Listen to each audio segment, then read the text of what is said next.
ಹಾಗೆ ಲೈನಲ್ಲೇ ಇರಿ.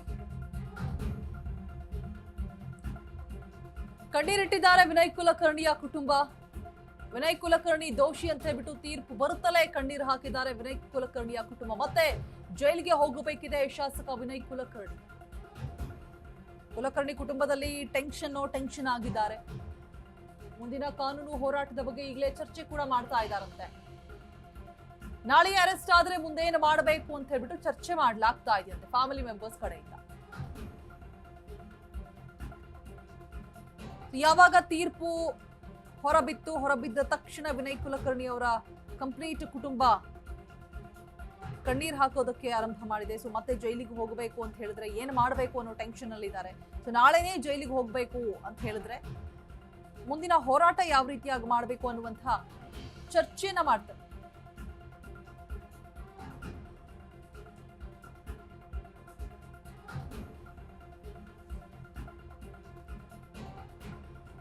So final ಆಗಿ ವಿನಯ್ ಕುಲಕರ್ಣಿ ಅವರ ಕುಟುಂಬ ಯಾವಾಗ ಫೈನಲ್ ಆದಂತಹ ತೀರ್ಪು ಆದೇಶ ಹೊರಬಿತ್ತು, ಎಲ್ಲರ ಚಿತ್ತ ಕೂಡ ಏನು ಆದೇಶ ಹೊರಬೀಳತ್ತೆ, ವಿಚಾರಣೆ ಅಂತೂ ಮುಗಿತು, ಏನ್ ತೀರ್ಪು ಹೊರಡಿಸ್ತಾರೆ ಅನ್ನುವಂತಹ ಒಂದು ಕ್ಯೂರಿಯಾಸಿಟಿ, ಕುತೂಹಲ, ಏನಾಗಬಹುದು ಕೇಸ್ ಅನ್ನುವಂಥದ್ದಿತ್ತು. ಸೊ ಯಾವಾಗ ತೀರ್ಪು ಹೊರಬಿತ್ತು ಆದ ತಕ್ಷಣ ವಿನಯ್ ಕುಲಕರ್ಣಿ ಅವರ ಕುಟುಂಬ ಕಂಪ್ಲೀಟ್ ಆಗಿ ಕಣ್ಣೀರ್ ಹಾಕ್ತಾ ಇತ್ತಂತೆ. ಸೊ ನೆಕ್ಸ್ಟ್ ನಾಳೆನೇ ಜೈಲಿಗೆ ಹೋಗ್ಬೇಕು ಅಂತ ಹೇಳಿದ್ರೆ ಏನು ಮಾಡಬೇಕು, ಯಾವ ರೀತಿಯಾಗಿ ಮುಂದಿನ ಹೋರಾಟ ಇರಬೇಕು ಅನ್ನುವಂತಹ ಚರ್ಚೆನ ಈಗಲೇ ಆಲ್ರೆಡಿ ಮಾಡ್ತಾ ಇದ್ದಾರೆ ಅನ್ನುವಂಥ ಮಾಹಿತಿ ಸದ್ಯಕ್ಕೆ ಲಭ್ಯ ಆಗ್ತಾ ಇದೆ. ಸೊ ನಮ್ಮ ಪ್ರತಿನಿಧಿ ದತ್ತರಾಜ್ ಮಾಹಿತಿಯನ್ನ ಕೊಡ್ತಾ ಇದ್ರಿ ಕಂಪ್ಲೀಟ್ ಆಗಿ. ಸೊ ಕಂಪ್ಲೀಟ್ ಈ ಕೊಲೆ ಕೇಸ್ನ ಬಗ್ಗೆ, ಇತಿಹಾಸದ ಬಗ್ಗೆ, ಹಿಸ್ಟ್ರಿಯ ಬಗ್ಗೆ, ಮತ್ತೆ ಬಸವರಾಜ್ ಅವರ ಹೋರಾಟದ ಬಗ್ಗೆ ಇಂಚಿಂಚು ಮಾಹಿತಿಯನ್ನ ಕೊಡ್ತಾ ಹೋಗೋದಾದ್ರೆ, ಮತ್ತೆ ಶಿಕ್ಷೆಯ ಪ್ರಮಾಣದ ಬಗ್ಗೆ ಕೂಡ ಹೇಳ್ತಾ ಇದ್ರಿ. ಕಂಟಿನ್ಯೂ ಮಾಡಿ ದತ್ತರಾಜ್.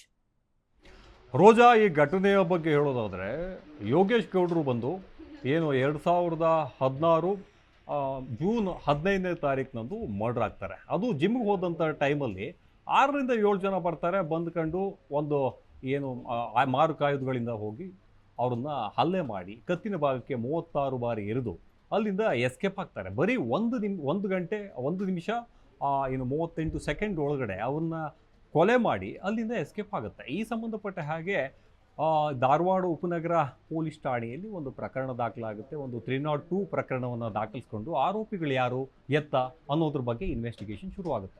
ಹೀಗೆ ಆರೋಪಿಗಳನ್ನು ಹುಡುಕಾಟ ಮಾಡೋದಕ್ಕಿಂತ ಮುಂಚೆ ಇದು ಮರ್ಡರ್ ಫಾರ್ ಗೇನಾ, ಏನಾದ್ರು ಪಡೆಯೋಕ್ಕೋಸ್ಕರ ಮಾಡಿದ್ರಾ ಅನ್ನೋ ಲೆಕ್ಕಾಚಾರಕ್ಕೆ ಇನ್ವೆಸ್ಟಿಗೇಷನ್ ಶುರುವಾಗುತ್ತೆ. ಇನ್ವೆಸ್ಟಿಗೇಷನ್ನ ಯಾವ ರೀತಿ ಮಾಡಬೇಕು ಏನು ಎತ್ತ ಅಂತ ಹೇಳಿ ಪೊಲೀಸ್ನವರು ಅದ್ರ ಬಗ್ಗೆ ತಲೆ ಕೆಡಿಸ್ಕೊಳ್ಳೋದು ಬಿಟ್ಟು ಬೇರೆ ರೀತಿಯಲ್ಲಿ ವ್ಯವಹಾರಕ್ಕೆ ಕೈ ಒಡ್ಡುವಂತಹ ಕೆಲಸವನ್ನು ಮಾಡ್ತಾರೆ. ಅದಕ್ಕೀಗ ವಿನಯ್ ಕುಲಕರ್ಣಿ ಅವರು ಶಾಸಕರಾಗಿದ್ದರು. ಆವಾಗ ವ್ಯವಹಾರ ನೀಟಾಗಿ ಆಗುತ್ತೆ. ಎಲ್ಲ ಅಲ್ಲಿನ ಕಮಿಷನರ್ ಏನಿದ್ದಾರೆ ಆವಾಗ ಫಿಕ್ಸ್ ಮಾಡ್ಕೊಂಡು ಇದನ್ನು ಬರೀ ಇದು ಪ್ರಾಪರ್ಟಿ ವಿಚಾರಕ್ಕೆ ನಡೆದಿರ್ತಕ್ಕಂಥ ಒಂದು ಗಲಾಟೆ, ಆ ಕಾರಣಕ್ಕೋಸ್ಕರ ಇದು ಪ್ರಾಪರ್ಟಿ ಅಂದರೆ ಇದು ಡಿಸ್ಪ್ಯೂಟ್ ಇತ್ತು, ಆ ಕಾರಣಕ್ಕೋಸ್ಕರ ಜಮೀನಿನ ವ್ಯಾಜ್ಯದಲ್ಲಿ ಈ ರೀತಿಯಾದಂಥ ಕೊಲೆ ನಡೀತು ಅಂತ ಹೇಳಿ ಮೊದಲಿಗೆ ತೀರ್ಪನ್ನು ಅಂದರೆ ಅಲ್ಲಿ ಒಂದು ನಿರ್ಣಯಕ್ಕೆ ಬರ್ತಾರೆ. ಮೇಲ್ನೋಟಕ್ಕೆ ಬರುತ್ತೆ, ಅದೇ ರೀತಿಯಾಗಿ ಇನ್ವೆಸ್ಟಿಗೇಷನ್ ಟೈಮಲ್ಲೂ ಬರೋದು ಶುರುವಾಗುತ್ತೆ. ಹೀಗೆ ಹೋದಾಗ ಇಲ್ಲಿ ಬಸವರಾಜ್ ಅಂತ ಹೇಳಿ ಸಾಮಾಜಿಕ ಹೋರಾಟಗಾರರು ಈ ರೀತಿ ಆಗ್ತಾ ಇದೆ ಅಲ್ಲ, ಇದು ಏನಪ್ಪ ಹಿಂಗಾಯ್ತಲ್ಲ ಅಂತ ಹೇಳಿ ಅಲ್ಲಿ ಗುರುನಾಥ್ ಅಂತ ಹೇಳಿ ಅವರು ಈಗ ಕೊಲೆ ಆಗಿರ್ತಕ್ಕಂಥ ಯೋಗೇಶ್ ಗೌಡ್ರ ಅಣ್ಣ ಏನಿದ್ದಾರೆ ಇದಕ್ಕೆ ಸಂಬಂಧಪಟ್ಟ ಹಾಗೆ ಇಲ್ಲ, ಈ ರೀತಿಯಾಗಿ ಕೊಲೆ ಆಗಿರೋ ಸಾಧ್ಯನೇ ಇಲ್ಲ, ಬೇರೆ ಥರ್ಡ್ ಪರ್ಸನ್ ಈ ರೀತಿಯಾಗಿ ಬಂದ್ಕೊಂಡು ಮಾಡಿದ್ದಾರೆ, ಇದರ ಒಳಗಡೆ ರಾಜಕೀಯ ಅಡಗಿದೆ ಅಂತ ಹೇಳಿ ಶುರು ಮಾಡ್ಕೊತಾರೆ.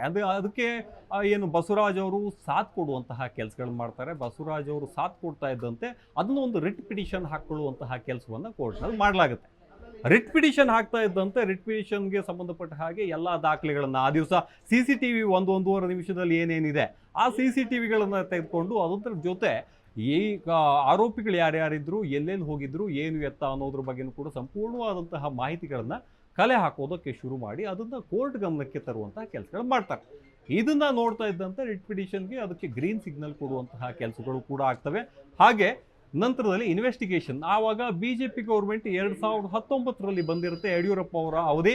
ಆ ಟೈಮಲ್ಲಿ ಅದನ್ನು ಗ್ರೀನ್ ಸಿಗ್ನಲ್ ಕೊಟ್ಟು ಮುಂದಕ್ಕೆ ಹೋಗುವಂಥ ಕೆಲಸ ಮಾಡ್ತಾರೆ. ಆವಾಗ CBIಗೆ ವಹಿಸುವಂತಹ ಕೆಲಸವನ್ನು, ಈ ಪ್ರಕರಣವನ್ನು ವಹಿಸುವಂತಹ ಕೆಲಸ ಆಗುತ್ತೆ. CBIನವರು ನೇರವಾಗಿ ಅಖಾಡಕ್ಕೆ ಇಳಿತಾರೆ. ಅಖಾಡಕ್ಕೆ ಇಳಿದು ಪ್ರತಿಯೊಂದು ಹಳೆಯ ಡಾಕ್ಯುಮೆಂಟ್ಸ್ಗಳು ಏನಿರ್ತವೆ, ಈಗ ಏನು ಮಹಜರ್ಗೆ ಮಾಡ್ಕೊಂಡಿರ್ತಕ್ಕಂಥ ದಾಖಲೆಗಳೇನಿರ್ತವೆ ಅಥವಾ CCTV ಫೂಟೇಜ್ಗಳಿರ್ಬೋದು ಅಥವಾ ಬೇರೆ ಬೇರೆ ಸಾಕ್ಷಿಗಳ ಹೇಳಿಕೆಗಳಿರ್ಬೋದು, ಇದೆಲ್ಲದನ್ನು ತೆಗೆದುಕೊಂಡು 313 ಸ್ಟೇಟ್ಮೆಂಟ್ ಪಡೆಯೋದಕ್ಕೆ ಮುಂದಾಗ್ತಾರೆ. ಆ ಸ್ಟೇಟ್ಮೆಂಟ್ ಸಂಬಂಧಪಟ್ಟ ಹಾಗೆ ಹೆಂಗಿದೆ ಏನು ಎತ್ತ ಅಂತ ಹೇಳಿ ಲೆಕ್ಕಾಚಾರ ಹಾಕೋಕೆ ಶುರು ಮಾಡ್ತಾರೆ. ಮೊದಲಿಗೆ ಬಸವರಾಜ A1 ಆರೋಪಿ ಏನಿದ್ದಾನೆ ಅದನ್ನೇ ಬಂದು ಸರೆಂಡರ್ ಆಗಿರ್ತಾನೆ. ಆತನ ಜೊತೆ 6 ಜನ ಬಂದು ಸರೆಂಡರ್ ಆಗಿರ್ತಾರೆ. ಆ A1 ಆರೋಪಿಯನ್ನು ಕರ್ಕೊಂಡು ಬಂದು ವಿಚಾರಣೆಯನ್ನು ಮಾಡೋದಕ್ಕೆ ಶುರು ಮಾಡಿದಾಗ ಆತನಿಗೆ ಗಲಿಬಿಲಿ ಆಗೋಕ್ಕೆ ಶುರುವಾಗುತ್ತೆ. ಸರ್, ಈ ಹಿಂದೆನೇ 2-3 ಬಾರಿ ಅಟೆಂಪ್ಟ್ ಮಾಡಿದ್ದೀವಿ.